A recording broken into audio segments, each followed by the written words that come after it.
Hello all, welcome to my channel Poonam Kondaus. Shegaon म्हटलं की आपल्याला आठवते ते म्हणजे श्री संत गजानन महाराजांची पावनभूमी. पण आज आपण शेगावमधील अशा एका आध्यात्मिक ठिकाणी आले ज्याबद्दल कदाचित अनेक लोकांना अजूनही पूर्ण माहिती नाही.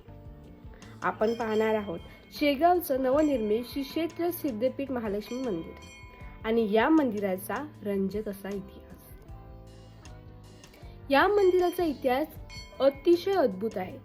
डिसेंबर 2020 मध्ये या जागेवर मतिमंद मुलांच्या एका निवासी शाळेच्या म्हणजे श्री संत गजानन महाराज निवासी मतिमंद विद्यालय इमारतीसाठी खोदकाम सुरू होतं. मजूर नेहमीप्रमाणे जमीन खोदत असताना जमिनीच्या खाली एक पाषाण लागला. जेव्हा तिथली माती बाजूला सारली तेव्हा जमिनीच्या पोटातून एक अत्यंत दिव्य, प्राचीन आणि अतिशय सुंदर अशी स्वयंभू मूर्ती प्रकट झाली. ती मूर्ती म्हणजे श्री सिद्ध महालक्ष्मी माता. या चमत्कारी शोधामुळे पुढे येथे भव्य मंदिराची निर्मिती करण्यात आली आणि 27 जानेवारी 2023 रोजी या मंदिराची अधिकृत प्राणप्रतिष्ठा झाली.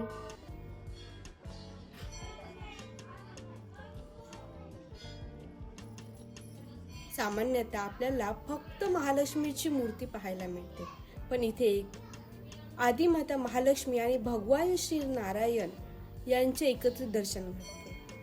एकाच स्वयंभू मूर्तीमध्ये लक्ष्मीनारायणांचे असे संयुक्त रूप दर्शन देणे अत्यंत दुर्मिळ मानले जाते.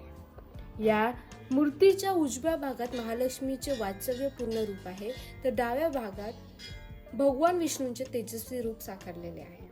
फक्त एवढेच नाही, तर या मंदिराच्या मुख्य वैशिष्ट्यांपैकी एक म्हणजेच इथलं 12 ज्योतिर्लिंग दर्शन.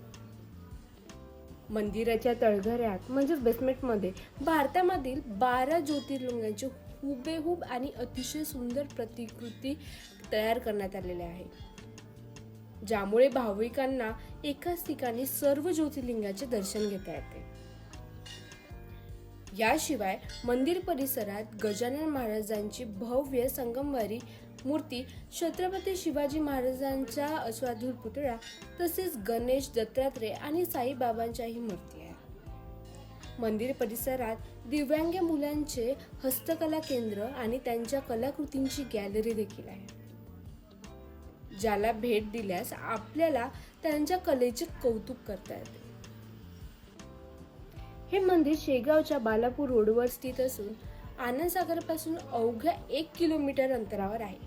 हे मंदिर सकाळी 7 ते रात्री 10 वाजेपर्यंत दर्शनासाठी उघडे असते आणि रोज संध्याकाळी 7 वाजता महाआरती होते. जर तुम्ही शेगावला संत गजानन महाराजांच्या दर्शनासाठी येत असणार तर या सिद्धपीठ महालक्ष्मी मंदिराला नक्की भेट द्या. तुम्हाला ही माहिती कशी वाटली हे मला कमेंट करून नक्की सांगा. व्हिडिओ आवडला असेल तर लाईक करा, शेअर करा आणि चॅनलला सबस्क्राईब करायला बिलकुल विसरू नका. भेटूया अशाच एका नवीन माहिती सोबत. तोपर्यंत जय गजानन.